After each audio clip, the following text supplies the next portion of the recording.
இப்போ யாழ்ப்பாணத்திற்கு இந்திய பிரதமர் மன்மோகன் சிங் அங்குள்ள நிலைமைகளை பார்வையிட வேண்டும் அப்படின்னு சொல்லி முதலமைச்சர் விக்னேஸ்வரன் ஒரு கோரிக்கை வைக்கிறாரு. யாழ்ப்பாணத்திற்கு அவர் வர சொன்னதாக நானும் செய்திகளிலே அதை பார்த்திருந்தேன். ஆனால் இந்த காலகட்டத்திலே மன்மோகன் சிங் அவர்கள் அங்கு வருவதை தமிழ் மக்கள் விரும்பவில்லை என்பதை வெளிப்படையாக எங்களுடைய கட்சியின் தலைவர் சம்பந்தன் அவர்கள் சொல்லியிருந்தார்.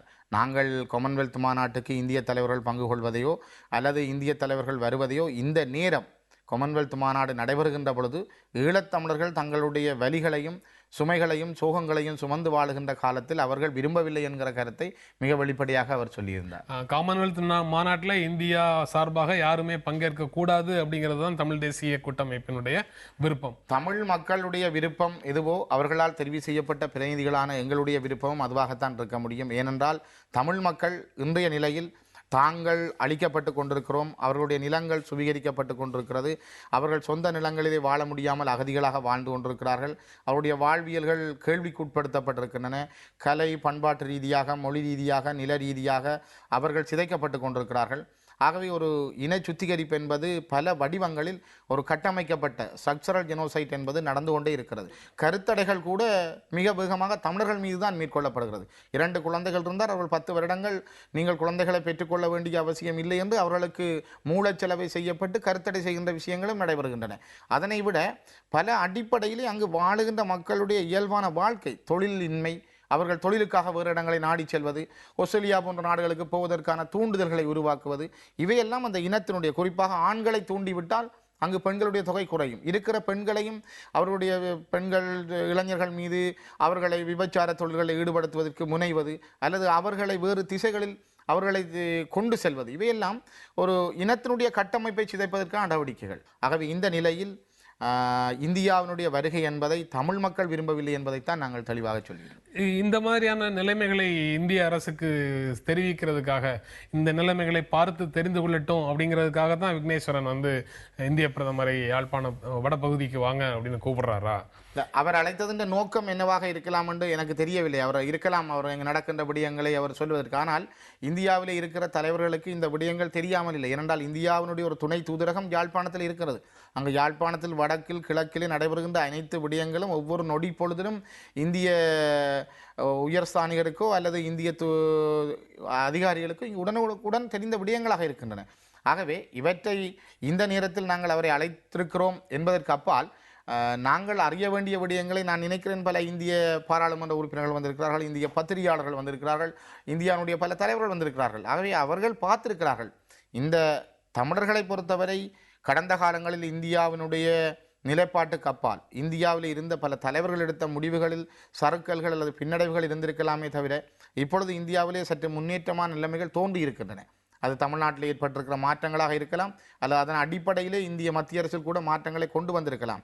ஆகவே இன்று இருக்கிற சூழல் என்பது இந்திய மத்திய அரசு தமிழர்களுடைய பிரச்சனையில் ஒரு காத்திரமான முடிவை எடுக்க வேண்டியதும் ஒரு சரியான பாதையை தொடங்க வேண்டிய நிலைக்கு அவர்கள் தள்ளப்பட்டிருக்கிறார்கள். இப்போ விக்னேஸ்வரன் அவரை கூப்பிடுறது, இந்திய பிரதமரை கூப்பிடுறதுக்கு பின்னணியில் காமன்வெல்த் நடக்கிற நேரத்தில் இதை கூப்பிடுறது காமன்வெல்த்தில் பங்கேற்க செய்வதற்கான ஒரு தூண்டுதல் அல்லது மறைமுக முயற்சி அப்படின்னு ஒரு விமர்சனம் வருது. அதை எப்படி எதிர்கொள்றீங்க? இருக்கலாம். நான் விக்னேஸ்வரன் என்ன அடிப்படையில் அவர் அழைத்திருக்கிறார் அல்லது அவர் இது முதலே விடுத்த அழைப்பா அல்லது அவர் எப்படி இந்த அழைப்பை கொடுத்தார் என்பதற்கு நான் அவரோடு பேசின பொழுது தான் அதனுடைய சரியான விடையை சொல்ல முடியும். ஆனால் ஒரு காலகட்டங்களில் நாங்கள் உண்மைகளை புரிந்து கொள்ள வேண்டும் என்றால் மகாத்மா காந்தி அவர்கள் 1927 ஆண்டிலே இலங்கைக்கு வந்தார். அவர் யாழ்ப்பாணத்துக்கும் வந்தார். 1927 ஆண்டு மகாத்மா காந்தி இலங்கையினுடைய யாழ்ப்பாணத்துக்கு வந்த பொழுது யாழ்ப்பாண இளைஞர் காங்கிரஸ் அவருக்கு 1 லட்சம் ரூபாய் இலங்கை பணத்தை இந்திய விடுதலை போராட்டத்துக்காக அவர்கள் சேர்த்து வழங்கியிருந்தார்கள். அப்பொழுது அரை பைசா பணம் காணும் ஒரு குடும்பம் சேவிப்பதற்கு. அதே போல இந்தியாவுக்கும் சீனாவுக்கும் 1962 போர் நடந்த பொழுது தந்தை செல்வா அவர்கள் இலங்கையிலே ஈழத்தமிழர்களிடம் பணம் சேகரித்து இந்திய விடுதலைக்காக கையளித்திருந்தார். ஆகவே இந்தியாவினுடைய பாதுகாப்பு கருதியும் இந்தியாவினுடைய போராட்டங்களுக்காகவும் ஈழத்தமிழர்கள் பல காலங்களில் தங்களுடைய செயற்பாடுகளை வெளிக்காட்டியிருக்கிறார்கள். மகாத்மா காந்தியினுடைய குல்லாவையும் அவருடைய கதராடையும் அணிந்து ஈழத்தமிழர்கள் அங்கு போராட்டங்களை நடத்தியிருக்கிறார்கள். ஆகவே அவர்கள் காந்திய கொள்கையை பின்பற்றியிருக்கிறார்கள். அகிம்சை வழியிலே திலீபன் சாகடிக்கப்பட்டார், அகிம்சை வழியிலே அன்னை பூபதி சாகடிக்கப்பட்டார். இவையெல்லாம் இந்தியாவினுடைய போராட்ட வடிவங்களை பின்பற்றி வந்ததை தவிர தமிழர்கள் அவற்றின் அடிப்படையில் நம்பிக்கையை கொண்டிருந்தார்கள். ஆகவே இந்த அடிப்படையில் அதில் வருகின்ற தலைவர்களிடம் சில விடயங்களை சொல்லுவதற்காக அவர்கள் இவ்வாறு வந்தவர்களுடன் காலத்திற்கு காலம் தங்களுடைய பங்குகளை செய்திருக்கிறார்கள். இந்த அடிப்படையில் அவர் சில அழைப்புகளை அவர் விட்டிருக்கலாம். ஆனால் இந்த காலத்துக்கு அது பொருத்தமானதாக இருக்கவில்லை என்ற விமர்சனம் உண்டு. இலங்கையில் இருக்கக்கூடிய தமிழர்களுடைய பிரச்சனைகளை தீர்ப்பதற்கு இந்தியாவின் உதவி தேவை என்று கடந்த காலத்தில் சில அமைப்புகள் முடிவு செய்த போது அவர்கள் எல்லாம் தமிழின துரோகிகள் என்று முத்திரை குத்தப்பட்டு அழித்தொழிக்கப்பட்டார்கள். இன்று மீண்டும் அதே மாதிரியான ஒரு நிலைக்கு அங்கே இருக்கக்கூடிய மற்ற அரசியல் தலைவர்களும் வந்தா அதை எப்படி புரிந்து கொள்றது? தமிழின துரோகிகள் என்று நான் நினைக்கிறேன் இந்தியாவை சார்ந்தவர்கள் யாரையும் அழித்தொழிப்பதற்கு யாரும் முயற்சித்ததாக எனக்கு தெரியவில்லை. நீங்கள் அப்படி குறிப்பிட்டு பெயர்களை சொன்னால் நாங்கள் பார்க்கலாம். ஆனால் எங்களுடைய விடுதலைக்காக நாங்கள் எங்கள் இந்தியாவிலே ஒரு பார்த்த சாரதியினுடைய காலத்தில் இருந்த ராஜதந்திரங்கள், அவரிடமிருந்த அணுகுமுறைகள் பிற்பட்ட காலங்களிலே இருக்கவில்லை. குறிப்பாக பாகிஸ்தானுக்கும் இந்தியாவுக்கும் கூட சண்டை மூண்ட காலத்தில் கூட இலங்கை இந்தியாவினுடைய உதவிகளுக்கு அப்பால் பாகிஸ்தானுடைய வீரர்களுக்காக உதவிகளை செய்திருந்தது. அந்த காலகட்டத்திலும் கூட தமிழர்கள் இந்தியாவுக்கு ஆதரவாகத்தான் இருந்தார்கள். ஆகவே முற்றுமுழுதாக காலத்திற்கு காலம் தமிழர்கள் இந்திய பக்கம் சாய்ந்தவர்களாக இருந்த அந்த கோபமும் கூட சிங்களவர்கள் எங்கள் மீதான தாக்குதலை மேற்கொண்டார்கள். குறிப்பாக நீங்கள் பார்த்தால் 1900களின் ஆரம்பத்திலே இந்தியாவிலே தமிழ்நாட்டிலே இருந்து வந்த தமிழர்கள் வடபகுதிக்கு வருகிற பொழுது, தமிழருடைய பிரதேசங்களுக்கு வருகிற பொழுது அவர்களை தடுப்பதற்காகத்தான் யாழ்ப்பாணத்திலே இராணுவ காவலர்களை முதல் ஆரம்பித்தார்கள். அதே போல சேர மன்னர்கள், சோழ மன்னர்களுடைய படையெடுப்புகளை எல்லாம் இந்தியா மீது ஒரு காழ்ப்புணர்ச்சியை இலங்கை நீண்ட காலமாக கொண்டிருக்கிறது. அவர்கள் இந்தியா மீது இருக்கிற பயமும் இந்தியா மீது இருக்கிற கோபமும் தான் அவர்கள் இப்பொழுதும் ஈழத்தமிழர்கள் மீது அந்த தாக்குதல்களை மேற்கொள்கிறார்கள். ஆகவே இந்தியா ஒரு சரியான நிலைப்பாட்டை எடுத்திருக்க வேண்டும். கடந்த இலங்கை இந்திய ஒப்பந்த காலத்திலும் கூட நிரந்தரமாக வடக்கு கிழக்கு இணைத்து தரப்படும் என்கிற ராஜீவ்காந்தியருடைய உத்தரவாதத்தின் அடிப்படையில் தான் அன்றைய தமிழ் தரப்பு அந்த ஒப்பந்தத்தை கூட ஏற்றுக்கொண்டிருந்தார்கள். ஆனால் இன்று வடக்கு கிழக்கு பிரிக்கப்பட்ட பின்னர் நீதிமன்றத்திலே அது கொண்டு வரப்பட்டு வடக்கு கிழக்கு பிரிந்த பின்னர் கூட இந்தியா அதற்கு தொடர்பாக எந்த கருத்துக்களையும் முன்வைக்கவில்லை.